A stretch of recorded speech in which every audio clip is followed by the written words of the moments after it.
So my name's Holly Peacock and we're here at Beamish Museum with Pop-Up News in order to have a look at a debate between the Suffragettes, the Suffragists and the anti-Suffragist movement. Good afternoon, everyone.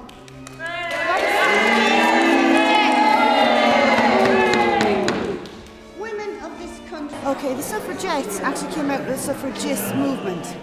The Suffragist movement believes that we can get the vote and equality by petition signing, by working the Constitution, which in a democratic country like Britain, we should. They've been going for years and years and years. We have getting nowhere. Nobody is listening. So the Suffragettes have come from that movement because we believe direct action is the only course we have left, because our Parliament is not listening to us. Demonstrate this, but I think we can all agree that the Suffragettes are over-emotional, irrational. They're destroying the fabric of this country. I think it was about, it took too long for women to get the vote. I believe that maybe there could have been a complete difference in the First World War if women had votes. Obviously, you know, sometimes women can bring a more level head. If we talk about at that time, you know, where the empire was everything and it was all going to be glory, you know, women always knew war wasn't glory. You know, they're not the ones sending their sons off in a happy mood. I think the First World War could have been totally different if women had had that vote and if women had more of a say. And remember, 1 million men dead.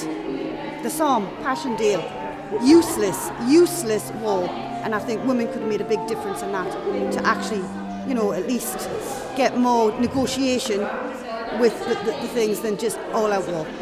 My granddaughters, my great-granddaughters, they will vote. We will have the vote.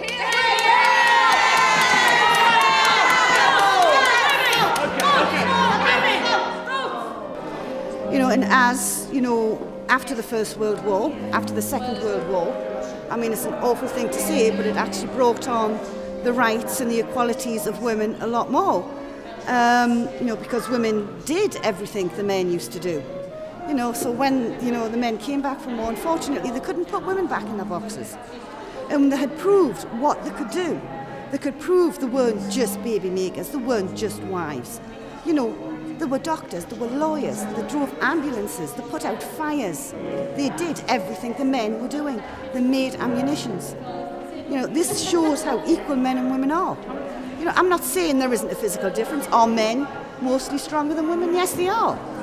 Is that a reason for inequality? No, it's not. And I think that was used a lot. And of course, the Bible was used a lot to keep women down. You know, unfairly and unjustly. And, you know, the ridiculous science that they used to spout. And, you know, it was just men wanting to keep power and control. And little by little, that was eroded. And, you know, yes, the empire did go. The empire should have went. You know, we can't go around colonising everywhere. We didn't civilise everywhere. We just invaded it. You know, it wasn't right in this, you know, old glory. It wasn't right. It was good it went. You couldn't afford it anyway, you know? By what you just said, I do not need to ask my husband's permission on how I think and how I react and how I behave. And women have shown how strong they are. How strong they are, how they can multitask. We're not, you know, nobody wants to be better than a man. It's just equality. And we are now in 2014 in how much we owe to the sisters, the suffragettes, the suffragists, and everything in between, because there actually was a lot more organisations. How much we owe to our sisters in history is unbelievable. I mean, I will make sure that my granddaughters and nieces and that all know why they should vote. Every woman should vote. Every woman should know the history of the suffragettes. Every woman and the suffragists, every woman should know what they went through. To the vote. We should have a right to the vote because we pay taxes and we should have a say in what goes on in this country. You can't expect special treatment. You can't expect to be put on a list because it's just not quite enough women. What you've got to do is you've got to be able to do the job, you've got to want to do the job, you've got to have the passion for the job. Okay? So I'm not a great believer in, you know, we've only got so many women in Parliament, we need more, let's have a list of women we'll put in. What we need to run a country is the best people. And that will be men and women. Okay? So you don't, no favours, no more special rights than the male of the species, but total equality. And unfortunately, that's what we haven't got. Not quite. We certainly haven't got it in pay yet. We've done a lot, but there's still that. But no, women, to have equality, you've got to actually play on the same playing field.